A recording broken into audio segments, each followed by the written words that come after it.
हा सत्संग संत रामपालजी महाराजांचा असून मराठी भाषिक भक्त समाजास सहज समजावे म्हणून हिंदी भाषेतून मराठी भाषेत रूपांतरित करण्यात आलेला आहे.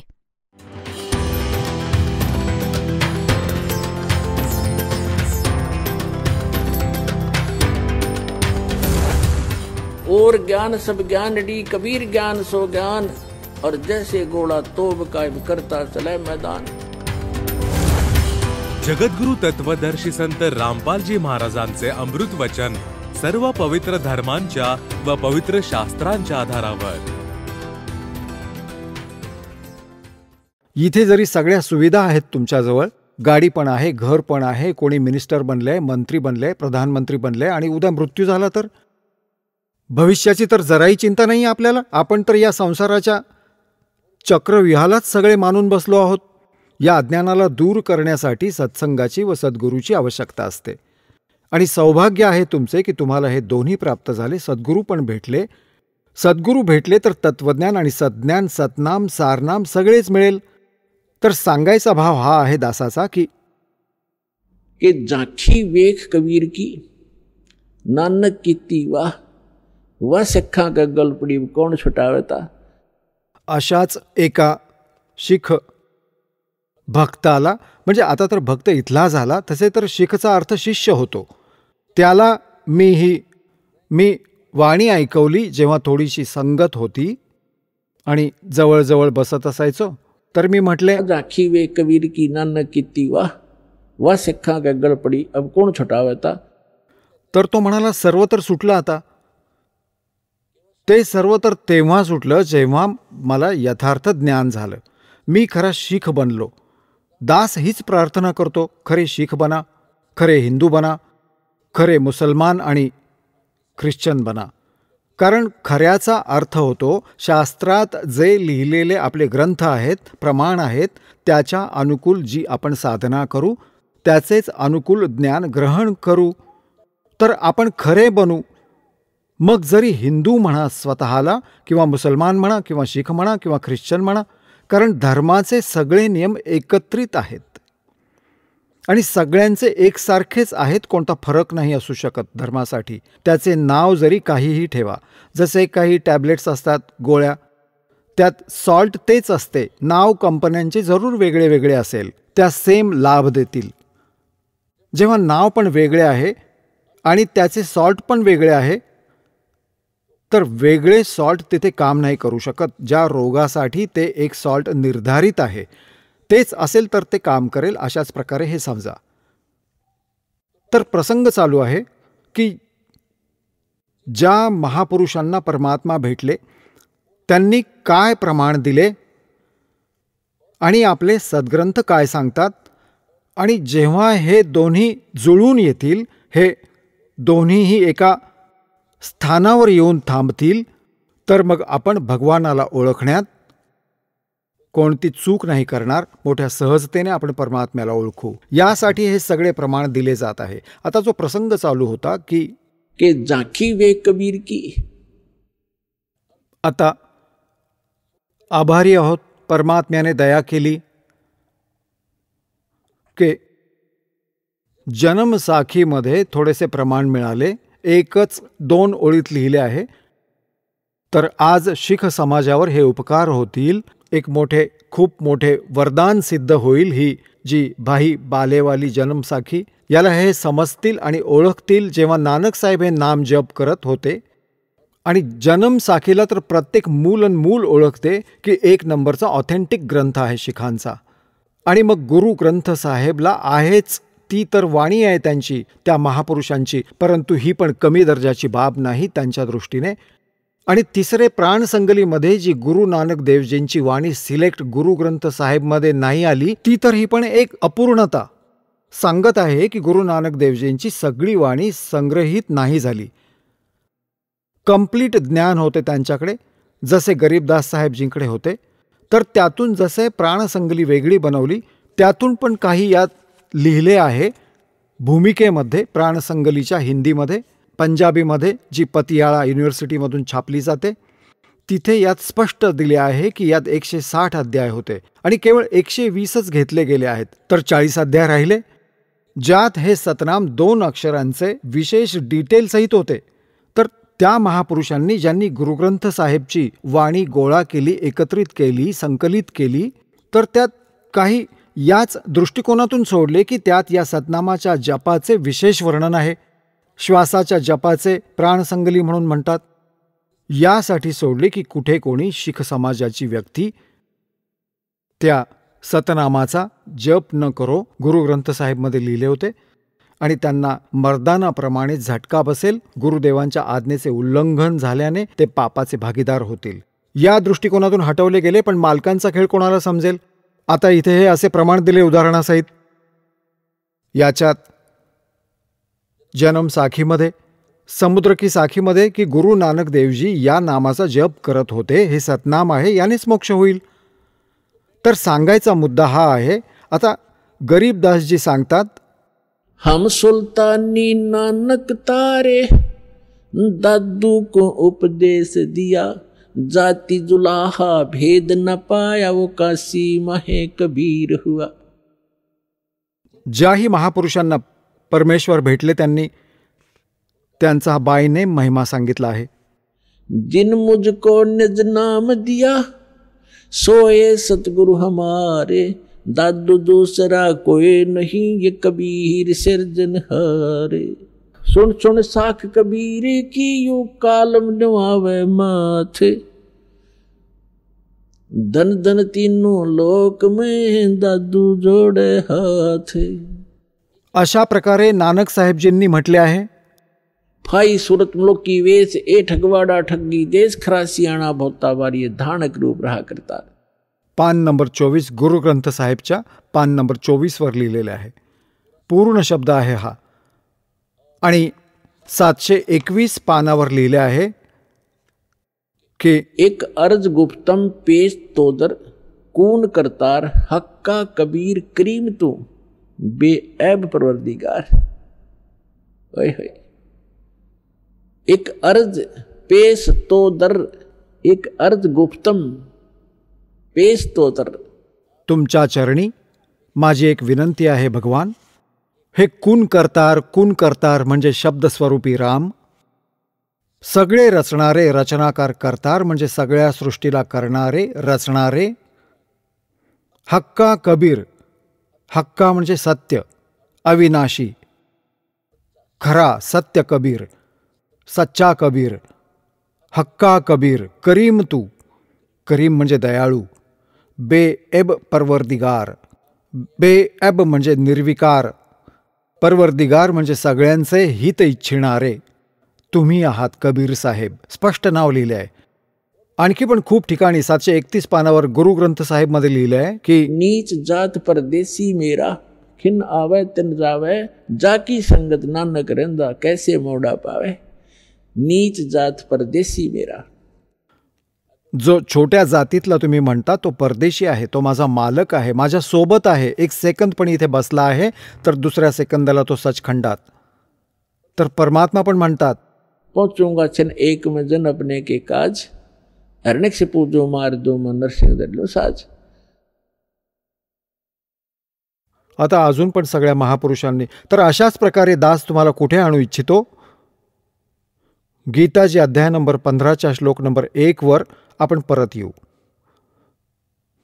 की जो उलट्या लटकलेल्या संसाररूपी वृक्षाच्या सगळ्या विभागांना सांगेल, सवेदवित, तो तत्वदर्शी संत आहे, तो सद्गुरु आहे. सतगुरु आए दया करी, ऐसे दीन दयाले, बंदी छोड़ वृत्तास का, जठरग्नि प्रतिपाले. आता काय सांगितलं आहे की सद्गुरू आले.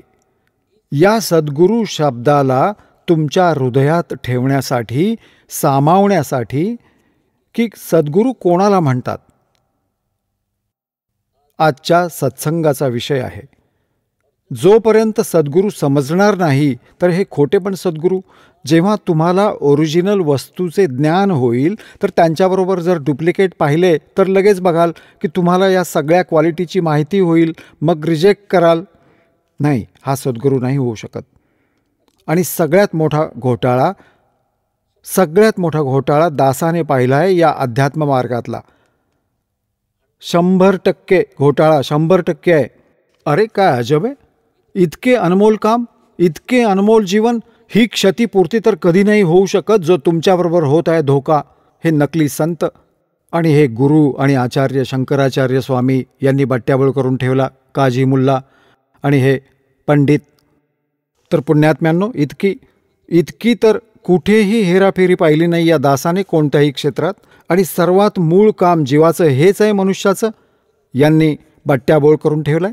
तर आता सांभाळा, अजून कोणती मोठी गोष्ट नाही आहे, ती पण भगवानाचीच मुलं आहेत. काळाने मिसगायडेड आहेत ते संत महापुरुष, ती पण भगवानाचीच मुलं आहेत. दासाची त्यांना पण प्रार्थना आहे की तुम्ही पुनर्विचार करा. आणि दास जो इतका संघर्ष करत पुढे जात आहे परमात्म्याच्या सहयोगाने, तुम्हा सगळ्यांसाठी परोपकार करत आहे. स्वतःचा कोणताही स्वार्थ नाही, परमार्थासाठी पाऊल उचलले आहे आणि शेवटच्या श्वासापर्यंत हे सत्य सांगतच राहील. यानेच तुमचे कल्याण होईल. आता जो प्रसंग चालू आहे की दास तुम्हाला तिथे नेऊ इच्छितो की सद्गुरू कोणाला म्हणतात. सद्गुरू आले, दया केली. कोण? गरीबदास साहेबजींची वाणी आहे की सतगुरु आए दया करी, ऐसे दीन दयाल और बंदी छोड़ दास का जठक नहीं प्रतिपाल. इसमें यात कमाल केली. इतकी गूढ अक्षरं आहेत ही. गरीबदास साहेबजींना जे ज्ञान दिले होते की सद्गुरू आले, सद्गुरू हे परमात्मा स्वतः आले. एका सद्गुरूचे रूप घेऊन सद्गुरू म्हणवले गेले. सद्गुरू जो यथार्थ ज्ञानाचे मार्गदर्शन करणारा, आध्यात्मिक यथार्थ ज्ञान देतो, तो सद्गुरू असतो. असे दीनदयाळ आपण अशी चूक केली आणि तरी पण आपल्याला येऊन सांभाळले. आणि बंदी छोड बिरद दासका. बिरद म्हणजे त्याचा स्वभाव, त्याचे गुण. बंदी छोड आहे. बंदी छोड म्हणजे अमर करूं सतलोक पठाऊं, ताते बंदी छोड़ कहाऊं. बंदी छोड़ हमारा नामम, अजर अमर है अस्थिर ठामम.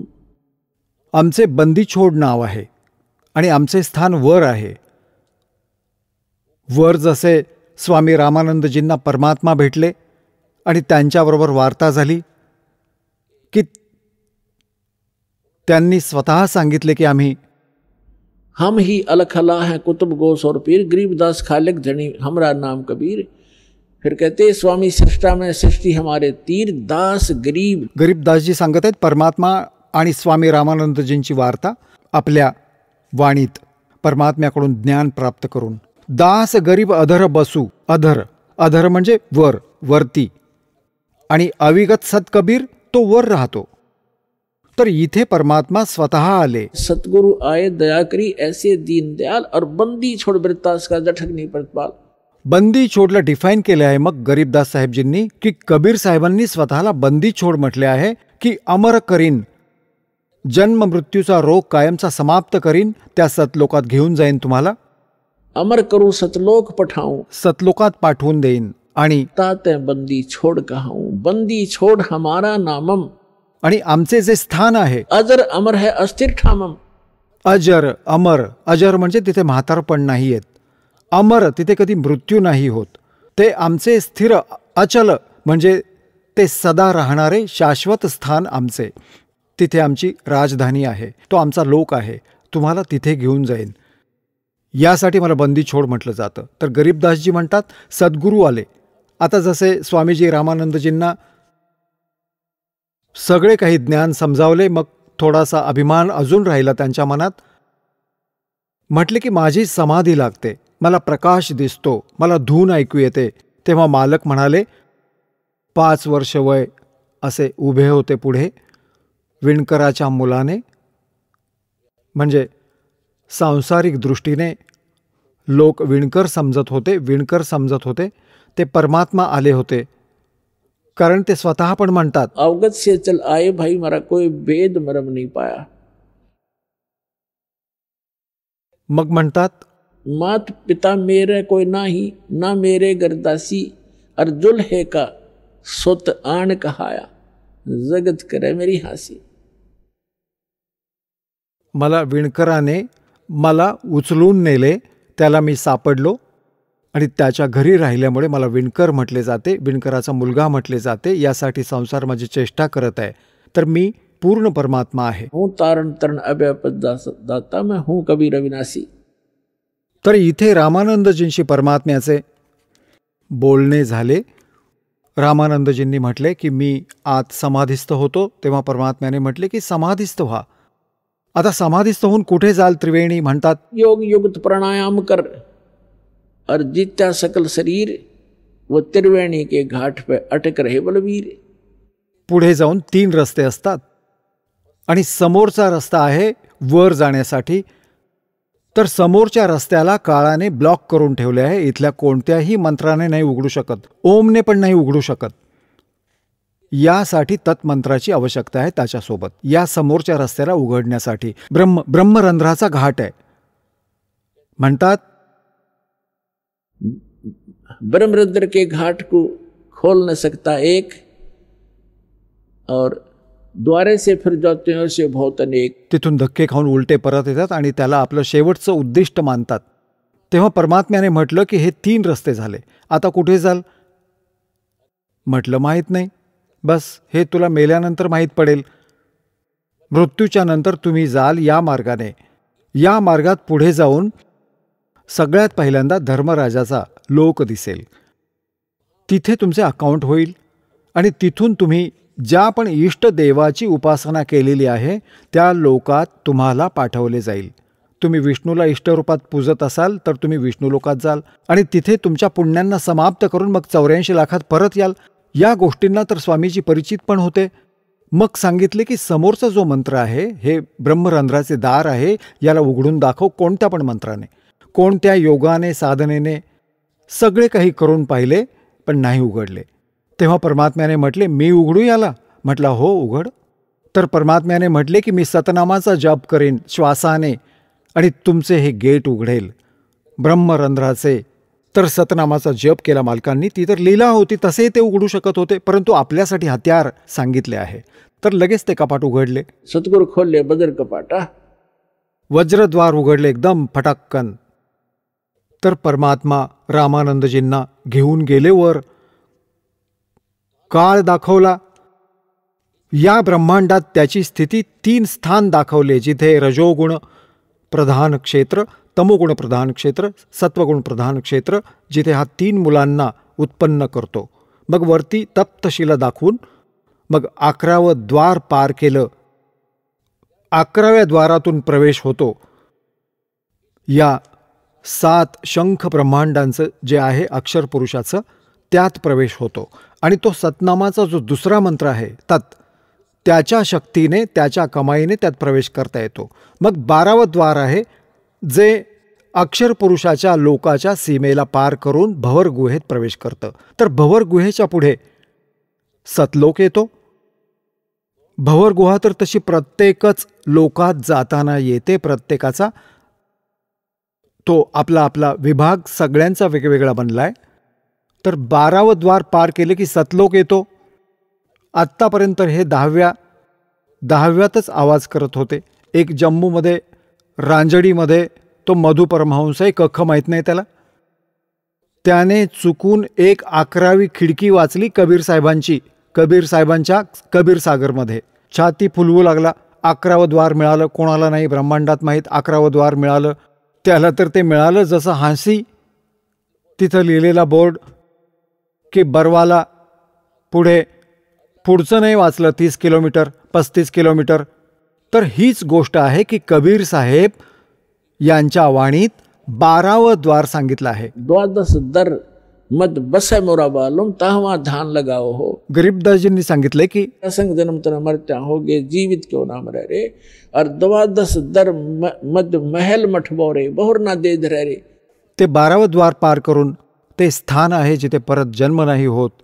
तर अशा प्रकारे जेव्हा रामानंदजींना वर घेऊन गेले आणि सिंहासनावर एका घुमटाच्या आत खूप मोठं सुंदर सिंहासन आहे, पांढरे, मालकांच्या डोक्यावर पांढरा मुकुट आहे आणि वर पांढरेच छत्र आहे आणि मालकांच्या मुकुटातून खूप आश्चर्यकारक, खूप छान एक प्रकाश व चमक विशेष आश्चर्यकारक आहे.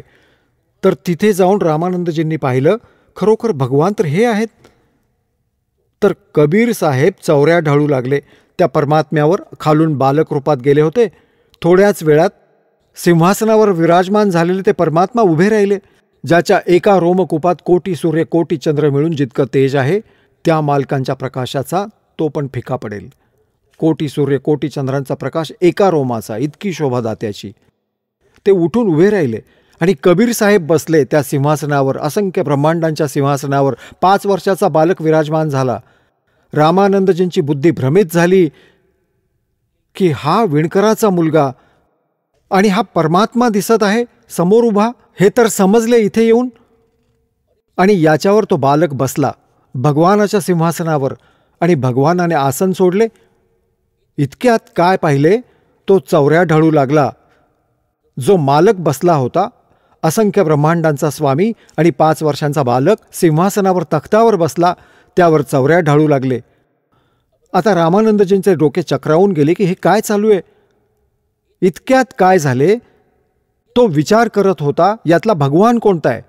तेजोमय शरीरातील जो भगवान होता, तो 5 वर्षांचा बालक जो सिंहासनावर बसला होता त्यात सामावून गेला, आणि तिथे तितकेच तेज त्या मालकांचे, 5 वर्षांच्या बालकाचे त्या शरीराचं झालं. एक एक रोमकूप इतके तेजोमय झाले. आता चौऱ्या आपोआप ढाळल्या जात आहेत. तेव्हा परमात्म्याने म्हटले की रामानंद, अनंत कोट ब्रह्मांड का एक रति निभार और सतगुरु पुरुष कबीर हैं ये कुल के सज्जना. गरीबदासजींनी म्हटले. तर परमेश्वराने म्हटले की आत्ता तुम्ही भ्रमात होतात बाळा, जा खाली जा. आता स्वामीजी जसे परत आले आणि परमात्म्याने तिथे म्हटले होते की सतनामाने मोक्ष होईल, या ओम नामाने नाही. ओम नामाचीच गाठ मारून बसला आहात तुम्ही. तर हासी तर पाहिली 35 किलोमीटर, 35 नाही वाचले, बरवाला वाचून इथे झोळ ठेवून बसलात की बरवाला आले म्हणून. तेव्हा त्यांना खाली सोडलं. खाली सोडलं तर एकदम समाधीभंग झाली. शरीरातून बाहेर जागा झाला. समाधी काय चीज आहे. आत आपल्या देखावे बनलेले आहेत. या बॉडीमध्ये चॅनेल लागलेले आहेत, ज्यांना कमळ म्हणतात, कमळ चक्र म्हणतात. एक सगळ्यात खाली गणेशजींचे चक्र आहे. हा पाठीचा कणा आहे, हे बॅकबोन म्हणतात ज्याला. त्याच्या शेवटी जिथे गुदद्वाराजवळ हे समाप्त होते, त्याच्या 2 बोटे वर गणेशजींचे एक चक्र आहे. कमळासारख्या पाकळ्या असलेले एक आत बनलेले आहे. आणि त्याला जेव्हा या पहिल्या मंत्रात दिले जातात, या सगळ्या कमळांना हे चॅनेल ऑन करायला हे मंत्र दिले जातात. कारण की आता तुम्ही सगळे भक्तिहीन आहात आणि ही सगळी कमळे कोमेजून गेली आहेत. जसे गाय म्हशीच्या दूध नसेल स्तनात, ज्या म्हशीला दूध नसेल म्हणजे वासरू उत्पन्न झालं नसेल आणि दूध येत नसेल, तर त्यावेळी तिचे स्तन असे लटकलेले राहतात. आणि जेव्हा ती नव्याने वासरू जन्माला घालते, मग ते भरून जातात असे. बिलकुल, जेव्हा दूध येते फुलून जातात.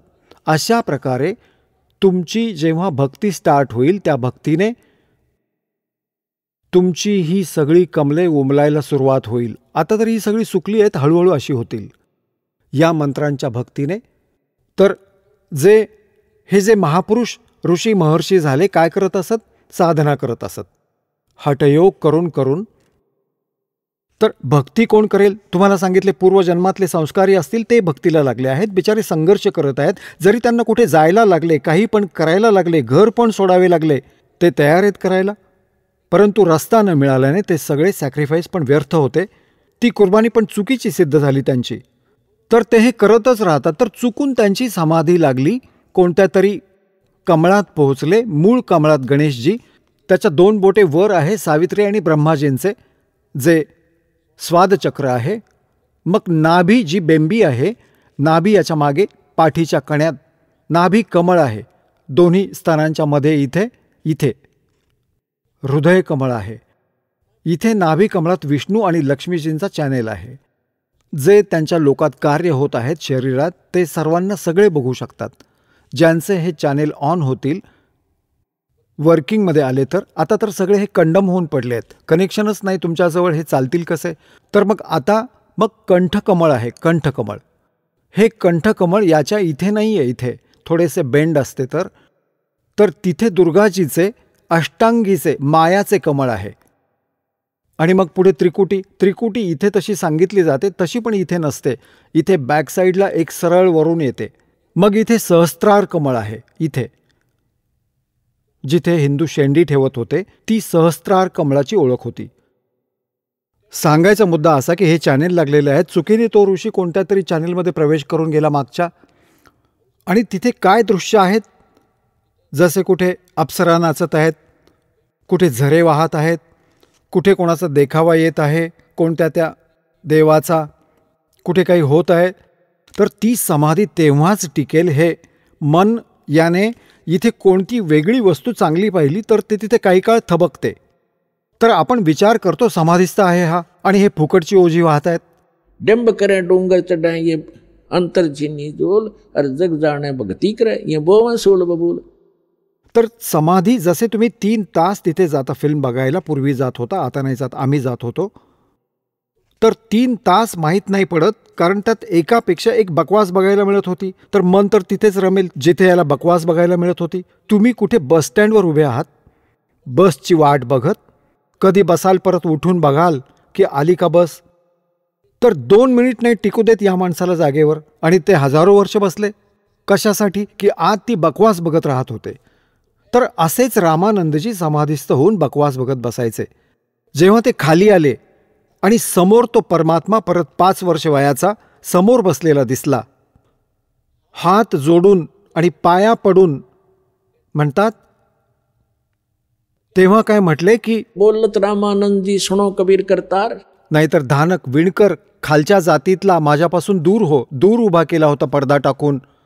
आणि मग म्हणतात कि बोलत रामानंद जी सुनो कबीर करतार, गरीबदास सब रूप के तुम ही सर्जनार. दो ठोड़ है एक तू भया एक से दो, और गरीबदास हम कारणे आए हो मग दो. तुम साहेब तुम संत हो, तुम सतगुरु तुम हंस, और गरीबदास तेरे रूप बिना और न दूजा अंश. आता दास तुम्हाला हे समजावू पाहत होता की सतगुरु आए दया करी, ऐसे दीन दयाल और बंदी छोड़ बिरतास का जठक नहीं प्रतिपाल. तर इथे रामानंदजी पण म्हणत आहेत, तुम्ही साहेब, तुम्ही परमात्मा, पण तुम्हीच आहात. आणि तुम्ही साहेब, तुम्ही संत आहात. संतांमध्ये ज्या क्वालिटी असल्या पाहिजेत ते तुम्ही आहात. तुम्ही साहेब, तुम्ही संत आहात, तुम्ही सद्गुरू, तुम्ही हंस. खरे गुरु पण तुम्हीच आहात.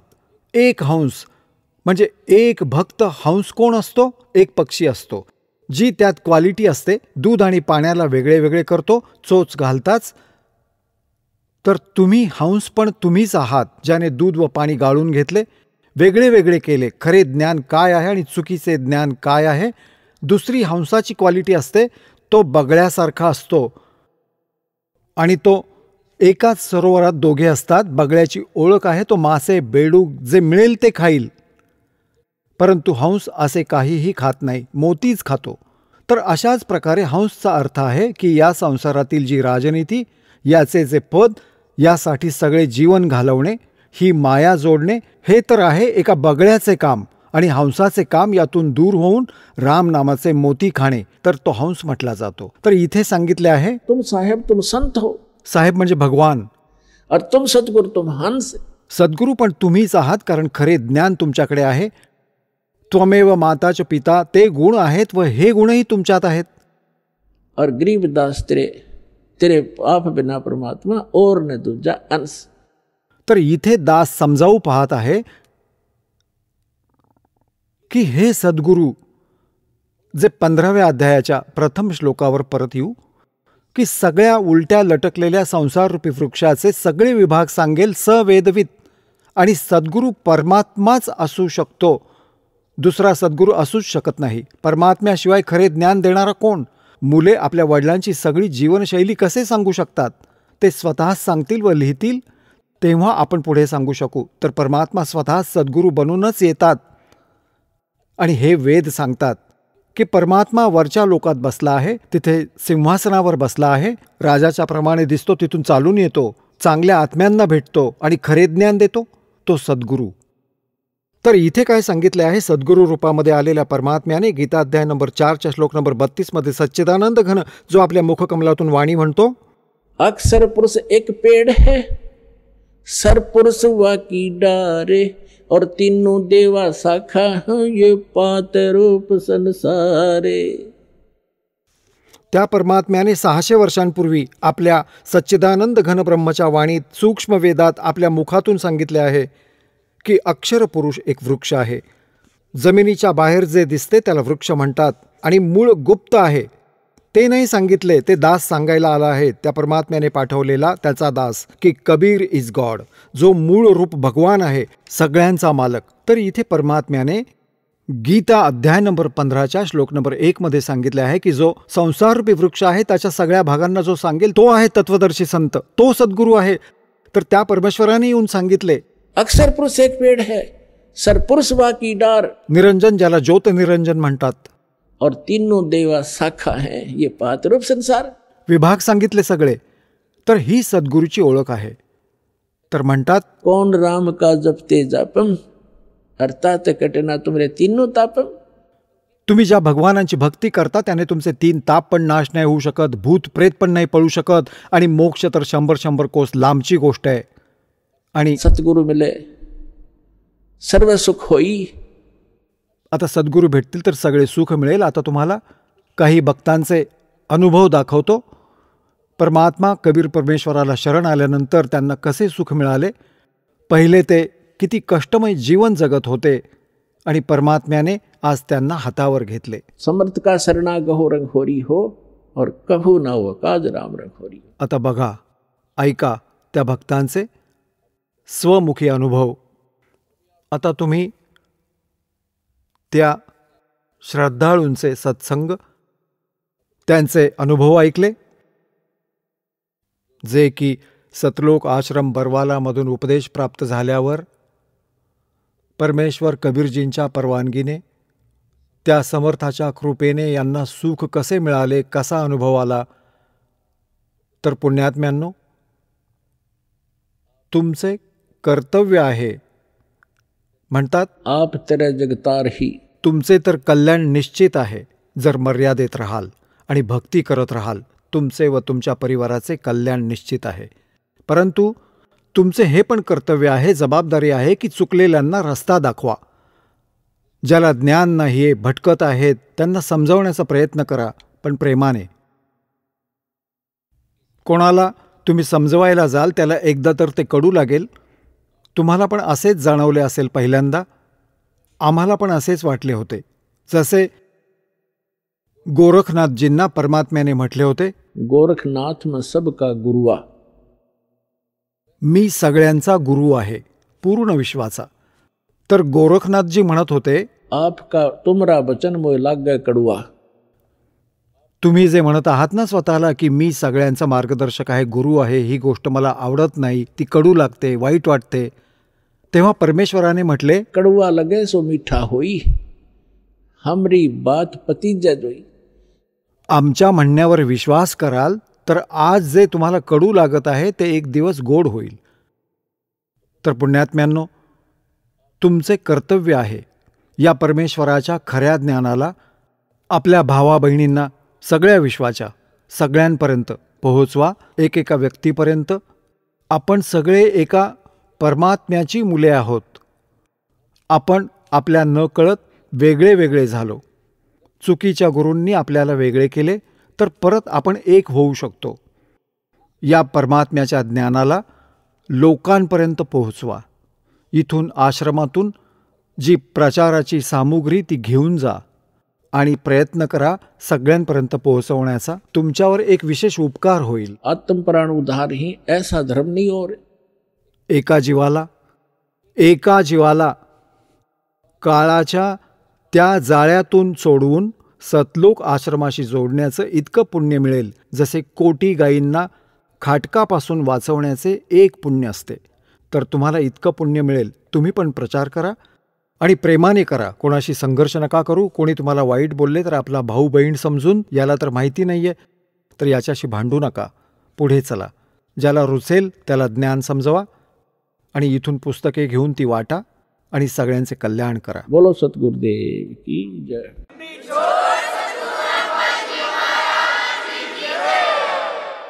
परमपिता परमात्मा, पूर्ण ब्रह्म, सर्व सृष्टी रचनाकार, कबीर देव, कबीर साहेब, कबीर परमात्म्यांच्या असीम कृपेने तुम्ही सगळे पुण्यात्मे या पवित्र स्थळावर पोहोचू शकलात आणि सत्संगाला येण्याने या भटकलेल्या प्राण्याला ते यथार्थ उद्देश, जगण्याचे जे वास्तविक टार्गेट आहे, उद्देश आहे, लक्ष्य आहे, त्याचे ज्ञान होते.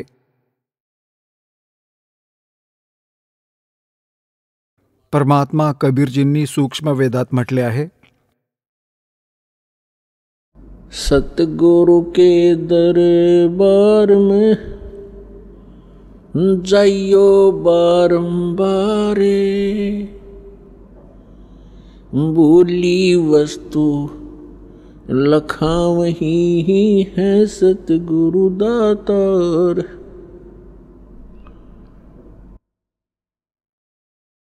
सद्गुरूंच्या दरबारात वारंवार जावे आणि ती विसरलेली वस्तू आठवण करून देते की ते सद्गुरूच ते दाता आहेत. जोपर्यंत आपण हे तत्वज्ञान ऐकले नव्हते, आपण सामान्य संसाराप्रमाणेच एकमेकांना पाहून पैशांचा संग्रह करणं उद्देश होते, खूप जास्त श्रीमंत बनणं हे टार्गेट होते आणि बनायचे तेच होते नशिबात जे लिहिलेले आहे. आणि श्रीमंत बनायच्या उद्देशाने नाही माहीत किती उलटसुलट काम करत होतो. पैसा तितकाच मिळणार होता जितका भाग्यात पूर्वजन्मात आपण कोणते चांगले संस्कार, काही चांगले कर्म केले होते, त्याच्या आधारानेच आपल्याला सगळे मिळणार होते. त्याला प्रारब्ध म्हणतात. मिळणार होते तुम्हाला प्रारब्धातले. परंतु प्रत्येक व्यक्ती श्रीमंत बनण्याच्या नादात नाही माहीत किती चुका करून बसतो. इकडे दुसरीकडून कोणी पैसे जमा पण करतो, कोणी लाच घेऊन, कोणी भेसळ करून, कोणाबरोबर विश्वासघात करून. तर पैसा तर राहणार नाही, कारण की तुमच्या नशिबात तो नाही आहे. त्याच्यामुळे तुम्ही जे पाप गोळा केले ते धन संग्रहित करताना, संचित करताना ते तुमच्याकडे परमनंट राहतील आणि ते धन, ती माया, ती संपत्ती नाही राहणार. तर जोपर्यंत आपल्याला ज्ञान नव्हते तर आपण याच धावपळीत मृत्यूलाच प्राप्त होत होतो आणि मनुष्य जन्माचा जो मूळ उद्देश होता त्यापासून वंचित राहत होतो. कबीर साहेब म्हणतात, राम नाम कड़वा लगे मीठे लगे दाम, दुविधा में दोनों गए माया मिली न राम. तशा तर आपल्या जीवनात अशा खूप घटना घडत असतात ज्या आपल्याला खूप चांगली शिकवण देतात. परंतु आपल्याला सत्संगात आल्याशिवाय, जोपर्यंत आपण सत्संगाला नाही पोहोचत, तर आपल्या हृदयाला धक्का नाही पोहोचत, ज्यामुळे आपण सतर्क होऊ. तर सत्संगाला येण्याने या प्राण्याला, जो या चुका करतो, त्याची जाणीव होते की खरोखरच ही मोठी चूक झाली आपल्याकडून, आणि पुढे तो प्रयत्न करणं चालू करतो की हे भगवान पुढे चूक करणार नाही. परंतु जोपर्यंत परमात्म्याची मदत तुम्हाला नाही मिळणार तोपर्यंत तुम्ही चुका न करता राहू पण नाही शकत. कारण काय आहे, जसं आपल्या परंपरा इतक्या खराब बनल्या आहेत. कोणी मुलीचं लग्न करू इच्छित आहे, आपलं डोकं फिरलं मुलांच्याकडचं, तो विचार करतो की मुलीकडच्यांना लुटूया आणि खूप जास्त धन घेऊया. चांगलं कोणतं छान लोकांना दिखावा करू, जोही चांगला हुंडा मिळवू. आता कन्या तर त्याला पण आहे, ज्याला मुलगा आहे त्याला मुलगी पण असेल एखाद्याला सोडून, तर त्यावेळी तो विसरून जातो की कन्या आपल्या घरी पण आहे आणि आपल्यालाही तिचा विवाह करायचा आहे. जर समोरच्याची तुझ्यासारखीच नियत असेल तर कसा विवाह करू शकणार या मुलीचा? तर अशा प्रकारे आपण या परंपरा आपण इतक्या खराब केल्या आहेत. आता हे आपल्या हाताबाहेर गेले, एक पद्धत झाली आहे. तर भक्ताने सगळ्यात आधी या कुरीतींपासून दूर जाणं आवश्यक आहे. तुम्हाला बॅक यावं लागेल. समाजाला बघून तुम्ही जगू नाही शकत आणि ना तुम्ही भक्ती करू शकत, आणि या अनमोल कार्यापासून तुम्ही वंचित राहाल. तुम्हाला विवाह करायचा आहे साध्या पद्धतीने, साधारण एक उदाहरण बनवा समाजात, संसारामध्ये. बघा, या परंपरा आपण बनवल्या आहेत आणि आपणच त्यांना रिड्यूस करू, कमी करू, सगळे जग सुखी होईल. आता इथे विवाह करतात, खूप अशा घटना घडतात. पहिल्या दिवशी मुलाकडचे खूप नाचत आहेत, मजा करत आहेत, डीजे वाजवत आहेत, जशी धरती डोक्यावर घेतली आहे. पुढच्या दिवशी तो नवरदेव बरोबर त्याच्या 5-7 मित्रांसहित दुर्घटना होऊन मृत्यूला प्राप्त होतो. वरात जात होती. आता पहिल्या दिवशी तर डीजे वाजवत होता, सगळे नाचत होते, कळवातनीप्रमाणे बहीणही, मुलगी पण, आई बाप पण उघडपणे. पुढच्या दिवशी तो मृत्यूला प्राप्त होतो, ज्यासाठी ते नाचत आणि मजा करत होते. आता डोके आपटून रडत आहेत. आता काय चाटायचा आहे तो डीजे, डोक्यावर घेऊन मिरवायचा आहे तो हुंडा? तर पुण्यात्म्यांनो, ज्ञानाशिवाय दुःखी होत आहोत आपण, आणि ज्ञान परमात्म्याशिवाय आपल्याला कोणी नाही देऊ शकत, कारण आपण चुकीच्या लोकात राहतो. हा लोक खूप वाईट आहे. इथे कुणीही दुसऱ्याला सुखी बघून प्रसन्न नाही, आणि हे काळाच्या प्रेरणेने आहे. जेव्हा आपण भगवानाला शरण जाऊ आपल्याला सुबुद्धीच मिळेल, आणि तेव्हा आपण भगवानाला घाबरू. जसे आपण हिंदू समाजात जन्मलो आणि ज्या भगवानांची आपण पूजा करतो, श्री ब्रह्मा, श्री विष्णू, श्री शिवजीला आपण, श्री विष्णू आणि श्री शिवजीची पूजा तर आपण करतच होतो. ब्रह्माजींना तर यांनी या खोट्यांनी रिजेक्ट करून ठेवले होते त्यांच्या स्वतःच्या विचारांनी. तरीसुद्धा जेव्हा तुम्ही सृष्टीरचना वाचता, परमात्मा कबीरजींनी सांगितलेली जी दासाने तुम्हाला वर्णन करून ऐकवली आहे, त्यात तुम्ही बघता की जेव्हा दुर्गाजींनी आपल्या 3 मुलांचा विवाह केला, त्यावेळी ना कोणती वरात होती, ना कोणते वाजंत्री होते, आणि ना कोणते लाडू जिलेबी बकवास केली होती. साधेपणाने सांगितले, बाळा ही तुझी पत्नी, हिचे नाव, ब्रह्माजीला म्हटले ही तुझी पत्नी, हिचे नाव सावित्री आहे, तुम्ही जा तुमचा संसार करा. विष्णूजींना म्हटले ही तुझी पत्नी, हिचे नाव लक्ष्मी आहे, जा बाळा तुमचा संसार करा. आणि तिसऱ्याला म्हटले हिचे नाव उमा आहे, आणि जा शंकर बाळा तुमचा संसार करा. त्यांच्याद्वारे इतका सगळा संसार त्यांच्यापासूनच उत्पन्न झाला. तर पुण्यात्म्यांनो, नंतर ही जी शिवजींची वरात आणि भूत प्रेत हे सपशेल खोटं दाखवलं जातं. तर आपण आपल्या मुलीला दुसऱ्याला द्यायची आहे, वचनाने होते, आणि भगवानाचे जे नाम मंत्र तुम्हाला मिळेल मुलीला किंवा मुलाला, त्यासारखा हुंडा या धर्तीवर नाहीये. परमात्म्याच्या पॉवरचे कनेक्शन मिळेल, नेहमी सुखी राहील भगवान, त्याच्या सोबत राहील.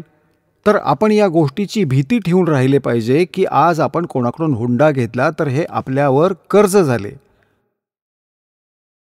आणि या कर्जाची आपल्याला परतफेड करावी लागेल. कधी म्हैस बनाल त्याची, मुलीकडच्यांची पुढच्या जन्मात कधी ना कधी, कधी गाढव बनाल किंवा खेचर बनाल, त्याची पूर्ण पैन पै द्यावी लागेल. गरीबदास साहेबजी म्हणतात, तुमने उस दरगाह का मैल नहीं देखा और धर्मराज के तिल तिल का लेखा. एक एक पैचा, एक एक नव्या पैशाचा हिशेब तुम्हाला करावा लागेल. तर इथे पुण्यात्म्यांनो, भगवानाच्या भीतीने आपल्याला चालावे लागेल. समाजाशी बिलकुल बॉयकॉट करावे लागेल. बॉयकॉटचा अर्थ हा आहे की त्यांच्या परंपरांमध्ये सहयोग नाही, ना घेणं ना देणं. आणि साधारण पद्धतीनं राहणं. ठीक आहे, तुमचे पूर्वजन्मातले संस्कार चांगले आहेत. भले कोणते घर पण बनवा, कसे ठीकसे बनवा, बंगला कार पण घ्या, मोटरसायकल पण प्राप्त करू शकता, कारण की आज कलियुग आहे.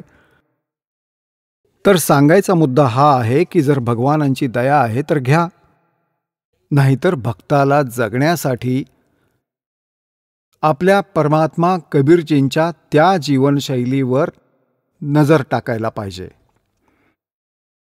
साऱ्या ब्रह्मांडांचा निर्माता, सगळ्या आत्म्यांना उत्पन्न करणारा, सगळ्यांचे धारणपोषण करणारा, सगळ्यांचे पोट भरणारा, राजाला राज्य देणारा, शेठला धन देणारा, तो स्वतः एका झोपडीत राहत असायचा.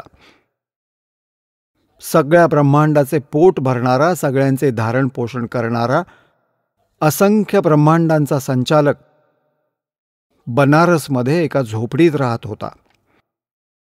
तर परमात्मा म्हणत असत, लोक लाज ना कीजिए निर्भय हो रहिए, यो मन साधो दीजिए तर गोविंद पाइये. आपण एक साधारण जीवन जगण्याची सवय लावून घेतली पाहिजे. संसाराकडे बघून आपण कधीही भक्ती मार्गात या प्रवासात चालू नाही शकत. तर परमात्मा, परमेश्वर, सर्व सृष्टीचे रचनाकार एक भूमिका करून गेले होते की मी कसा राहत आहे. आणि जरी कोणी बंगलेवाला आहे, ज्याने 10-10 प्लॉट विकत घेऊन ठेवले आहेत, डोक्यावर ठेवून घेऊन जाणार आहे का त्याला? दुसऱ्या दिवशी मृत्यू होतो तर ते प्लॉट इथेच राहतात. तुम्हीच उंदीर बनून त्या प्लॉटमध्ये बीड बनवून राहत असाल.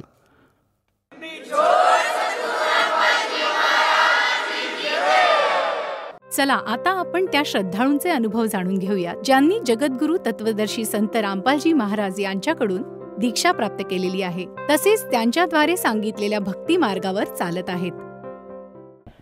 नमस्कार सतसाहेब. आपलं नाव? माझं नाव हिरालाल शालिकराम पटेल. आपण कुठून आलात? मी मुक्काम पोस्ट सेमाडो, तालुका चिखलदरा, जिल्हा अमरावती. आपला व्यवसाय काय आहे? मी अमरावती ग्रामीण पोलीसमध्ये पोलीस हेड कॉन्स्टेबल या पदावर कार्यरत आहो. संत रामपालजी महाराजांची गुरुदीक्षा आपण कधी घेतली? मी 2020ला तत्वदर्शी संत रामपालजी महाराजांची गुरुदीक्षा घेतली. संत रामपालजी महाराजांची गुरुदीक्षा घेण्याअगोदर आपण व आपला परिवार कोणती भक्ती साधना करत होतात? जगद्गुरु तत्वदर्शी संत रामपाल महाराजांची गुरुदीक्षा घ्यायच्या अगोदर मी जसं आपलं पारंपरिक हनुमानजी, शंकरजी महाराज, गणपती, दुर्गादेवीची भक्ती करत होतो. संत रामपालजी महाराजांच्या ज्ञानाबद्दल आपल्याला कसं कळालं आणि आपण त्यांच्या शरणात कसे आलात? मी सर अचानक असं बिमार पडलो होतो, तर मला काही दुसरं काम नव्हतं, तर मी घरी बसून होतो. तेव्हा अचानक मी ज्या दिवशी टी व्ही ऑन केला, तर त्या दिवशी म्हणजे जेव्हा ऑन करतो तो आपण चॅनल दुसरा लागतो. चॅनल सेटिंग केल्यावर मग दुसऱ्या चॅनलवर जावं लागते. तर त्या दिवशी अचानक श्रद्धा चॅनल लागली आणि त्या चॅनलवर मी पहिल्यांदा ऐकलं. तर म्हटलं हा महाराज काहीतरी हटके सांगत आहे. तर तेव्हाच माझं मनावर आलं, नामदीक्षा घ्यायची प्रेरणा जागृत झाली. आणि त्यानंतर मग मी जो एक नंबर फ्लॅश होते त्या नंबरवर कॉल केला आणि त्या नंबरवर मग मी गुरुदीक्षा घेतली. जसं तुम्ही सांगत आहात की आपण संत रामपालजी महाराजांचा सत्संग बघत होतात आणि सत्संगादरम्यान काही मोबाईल नंबर त्या ठिकाणी फ्लॅश होत होते, तर त्या नंबरवर आपण संपर्क साधला आणि संत रामपालजी महाराजांची गुरुदीक्षा घेतली. मला हे विचारायचं की आपण ही गुरुदीक्षा कुठे घेतली आणि कुठल्या परिस्थितीत घेतली? मी बिमार होतो. जेव्हा मी एक रेस्क्यू करत असताना माझ्यावर असंख्य मधमाशांचा हमला झाला होता. तेव्हा माझा पूर्ण ते पॉयझनचं रिॲक्शन होऊन माझा बॉडी पूर्ण 99% डेथ झाली होती. आणि त्यावेळेस मी घरीच म्हणजे जे आमचं मेडिकल लिव्हवर होतो तेव्हा या टी व्हीच्या माध्यमातून मला ते ज्ञान कळालं. आणि म्हटलं आता जे पहिले ऐकत होतो की गुरु करणं आवश्यक आहे, गुरुविना मोक्ष नाही, पण हे असं थोडंसं विचित्र वाटत होतं. तेव्हा मी सविस्तर ऐकलं तसं मला थोडंसं वाटलं की नाही आपणही गुरुदीक्षा घ्यावा, आणि मग त्या नंबरवरून फोन करून ऑनलाईन गुरुदीक्षा घेतली मी. सर, आता आपण उल्लेख केला की आपण आजारी होतात आणि काही रेस्क्यू करत असताना मधमाशाचा अटॅक आपल्यावर झाला आणि आपल्याला त्यामध्ये विषबाधा झाली, आपलं शरीर पूर्ण सुजलं होतं आणि काही रिॲक्शन झाली होती. तर मला हे विचारायचं आहे की आपण घरी स्वतः आपल्या घरी ऑनलाईन च्या माध्यमातून संत रामपालजी महाराजांशी आपण जुडल्या गेलात, त्यांची गुरुदीक्षा घेतली, तर त्या गुरुदीक्षेनंतर आपल्याला आपल्या स्वास्थ्यामध्ये, आपल्या ज्या शरीरामध्ये जे काही त्रास होते त्यातनं आपल्याला काही आराम मिळाला का? सर, पहिले जे गुरुदीक्षा ऑनलाईन घेतल्यावर लगेच पहिल्यांदा तर माझी जे बुराई होती, जसं मांस खाणं, जसं दारूचं व्यसन पण होतं मला, आणि त्या दिवशी मी म्हणजे मांसही खाणार होतो आणि दारूही पिणार होतो. पण त्याचा अगोदर फोन आला आहे, मला त्याबद्दल काही माहीत नव्हतं गुरुदीक्षा काय असते, कसं असते.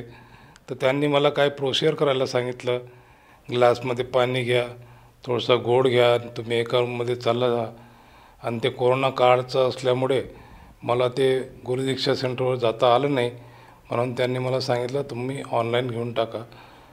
तर त्या दिवशी नॉनव्हेज पण तयार होतं आणि मला वाटलं हे काहीतरी असते, आपण घेऊन टाकू, नंतर खाऊन घेऊ असं वाटलं होतं. पण जेव्हा मी गुरुदीक्षा घेऊन त्या रूमच्या बाहेर आलो तर त्याच दिवसापासून मला ते खायचं नाही वाटलं आणि प्यावंसं नाही वाटलं, आणि त्याच दिवशी माझं ते बुराई निघून गेली गुरुदीक्षा घेतल्याबरोबर त्याच दिवशी. आणि जो आपल्याला त्रास होत होता, जे काही आपल्याला मधमाशांचा अटॅक झाला होता, त्यातून आपल्याला काही आराम मिळाला का? ज्या दिवसापासून मी गुरुदीक्षा घेतली त्याचा अगोदर माझा ॲट ए टाईम 15 गोळ्या चालू होते, दिवसातून 3 टाईम 5-5 गोळ्या एका टायमाला. पण ज्या दिवसापासून मी गुरुदीक्षा घेतली त्याच दिवसापासून माझा गोळ्या बंद झाल्या, आणि त्याच दिवशी मला म्हणजे असं बरं होत आहे आपण असं जाणवं लागलं, आणि तेव्हापासून माझं ते गोळ्या वगैरे बंद झालं. आणि आता फक्त त्या भक्तीमुळे आता रोज थोडं रिकवर होणं चालू आहे. आत्ताच्या कंडिशनला त्या गोष्टीला किती दिवस झालेले आहेत की जेव्हा आपल्याला तो त्रास चालू झाला होता, आणि आत्ताच्या कंडिशनला आपण आपला जो शरीर आहे ते कसं आहे आणि आपल्याला किती प्रमाणात आज आराम मिळालेला आहे? पहिल्याचं सुरुवातीचं कंडिशन नामदीक्षा घ्यायच्या अगोदर माझा संपूर्ण बॉडी 99% देत होतं.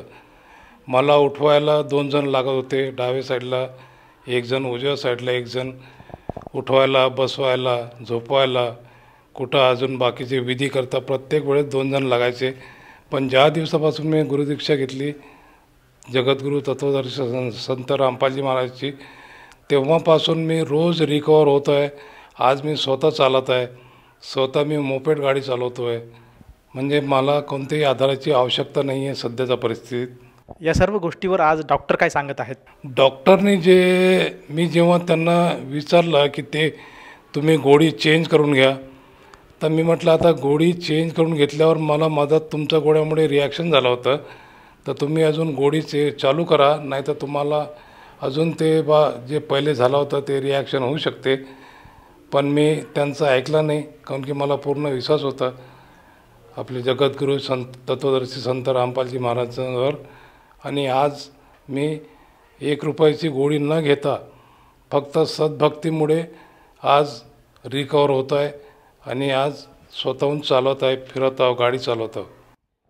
या ठिकाणी आपण आज संत रामपालजी महाराजांच्या जो सत्संग होता त्या सत्संगासाठी आले होते, त्याचप्रमाणे आज आपण जनतेसमोर मुलाखत देत आहेत. तर या मुलाखतीसाठी किंवा या कार्यक्रमासाठी आपण कसे आला आहात? मी एक माझा मित्र आहे जगदीश भगतजी म्हणून, त्यांच्यासोबत आलो. पहिले मला 2 व्हीलरवर बसता येत नव्हतं, पण आज मी 2 व्हीलरवर आलो इथपर्यंत, यवतमाळपर्यंत. या मुलाखतीसाठी आज आपण सांगत आहात की आपण 2 व्हीलरवर बसून आलेले आहेत. तर आपण कुठून आणि किती अंतरावरून या ठिकाणी आले आहात? आणि आज अमरावतीवरून यवतमाळला आलो आहे, गाडीवर बसून 2 व्हीलरवर 250 किलोमीटर. संत रामपालजी महाराजांच्या सद्भक्तीमुळे आणि त्यांच्या गुरुमंत्रामुळे आज आपण 200 ते 250 किलोमीटरचा प्रवास हा या ॲक्सिडेंटमधून बाहेर आल्यानंतरसुद्धा आज आपली परिस्थिती त्याप्रमाणे निर्माण झाली की आपण 200 ते 250 किलोमीटरचा प्रवास हा आपण 2 व्हीलरवर आज संपन्न केलेला आहे आणि या ठिकाणी आज मुलाखतीसाठी आलेला आहात. तर मला हे विचारायचं आहे की आपल्याला जे काही संत रामपालजी महाराजांनी ज्ञान दिलेलं आहे, जो काही आपल्याला या त्रासातून त्यांनी एक आधार दिलेला आहे, एक ऊर्जा दिलेली आहे. तर आपल्या या अनुभवातून आपण आपल्यासारख्या ज्या गरजवंत आहेत, त्याचप्रमाणे जे समाज बांधव आज टी व्ही चॅनलच्या माध्यमातून आपली मुलाखत बघत आहेत, या सर्वांसाठी आपण काय संदेश द्याल? विनंती करू शकतो की जे तत्वदर्शी संत रामपालजी महाराज हे सद्भक्ती सांगत आहे आणि त्या सद्भक्तीमुळे म्हणजे भरपूर लाभ होत आहे, जे अशक्य गोष्टी शक्य होत आहे आणि मी हे स्वतः अनुभवलेलं आहे. तर सगळं जे आपले जगत भाऊ-बहिणींना विनंती आहे की तुम्ही त्या ज्ञान पहिले अवगत करा आणि पहिले समजून घ्या आणि नंतर तुम्ही त्या सद्भक्ती मार्गावर लागा. तुम्हाला जे फायदा आहे ते तुम्ही स्वतः अनुभव करतील. सर, सर्वप्रथम जसं आपण सांगितलं की आपण एक पोलीस पेशामध्ये आहात, आपण एक पोलिसाची वर्दी बजावत आहात. तर मला हे विचारायचं आहे की दैनंदिन आपल्या आयुष्यामध्ये आपल्याला गुन्हेगारांच्या मध्ये आपल्याला राहावं लागतात. त्याचप्रमाणे आज जर आपण समाजाची परिस्थिती बघितली तर गुन्हेगारी खूप वाढत आहेत आणि ह्या सगळ्यांना टॅकल करता करता आपण संत रामपालजी महाराजांच्या शरणात आला आहात. तर आपण जे आपले जे सहकारी आहेत, जे आपले पोलीसमधले जे काही मित्रपरिवार आहेत, त्याचप्रमाणे जे अधिकारी आहेत, या सर्वांना आपण आपल्या अनुभवातून काय संदेश देऊ इच्छिता? जगद्गुरू तत्वदर्शी संत रामपालजी महाराजांचं जे सद्भक्तीमुळे हे सगळं जे अवगुण आहे ते आपोआप नाहीसा होते आणि त्यातून एक आपल्याला चांगला मार्ग आणि सद्भक्तीचं जे एक आपल्याला अजूनपर्यंत कोणी सांगितलं नाही ते भेटल्या कारणानं ते हे अवगुण आपोआप नाश होते. त्या कारणाने जे माझे सहकारी आहे, अधिकारी आहे, त्यांनाही विनंती आहे की तुम्ही पहिले ते ज्ञानगंगा जे एक सामान्य पुस्तक नाही आहे, ते एक महान ग्रंथ आहे आणि ते जर आपण वाचलं आणि समजून घेतलं आणि गुरुदीक्षा घेतली, जे आपल्याला मानव जीवन प्राप्त झालेल्या मोक्षकरिता ते मोक्ष मार्ग आपल्याला मिळणार आहे. सर, आपल्या या मुलाखतीतून जर एखाद्या पोलीस बांधवाला असं जाणवलं की आपण सुद्धा संत रामपालजी महाराजांच्या शरणात यायला काही हरकत नाही, त्याचप्रमाणे जो जनसमुदाय आज आपल्या टी व्ही चॅनलच्या माध्यमातून आपल्याला बघत आहेत, त्यांनासुद्धा असं जर जाणवलं की आपण संत रामपालजी महाराजांची गुरुदीक्षा घ्यायला हवी आहे, तर ती व्यक्ती संत रामपालजी महाराजांची गुरुदीक्षा कशी घेऊ शकेल? आज म्हणजे भरपूर चॅनलवर जसे साधना चॅनल, श्रद्धा चॅनल, असे जे लोकशाही चॅनल, अशा भरपूरशा चॅनलवर जगद्गुरू तत्वदर्शी संत रामपालजी महाराजचे सत्संग चालू आहे. त्या सत्संग चालूच्या दरम्यान त्यात ते खाली पट्टी चालते, त्यात नंबर फ्लॅश होते. या नंबरवर आपण फोन केलं तर आपल्याला आपल्या जवळपासचे गुरुदीक्षा केंद्राचे नंबर दिले जाते आणि आपण त्याच्या माध्यमातून गुरुदीक्षा घेऊ शकतो. सर, या गुरुदीक्षेसाठी त्या साधकाला किती पैसे मोजावे लागतात? सर, गुरुदीक्षेसाठी एकही पैसा मोजावा लागत नाही, सगळं निःशुल्क आहे, एकदम फ्रीमध्ये आहे. लागन तर आपण गुरुदीक्षा घेतल्यावर आपल्याला जे सामग्रीमध्ये जसं अमृतजल, रक्षासूत्र, प्रसाद, भक्तिबोधी पुस्तक आणि जगद्गुरू तत्वदर्शी संत रामपालजी महाराजचा फोटो हे निःशुल्क दिले जाते. धन्यवाद सतसाहेबजी.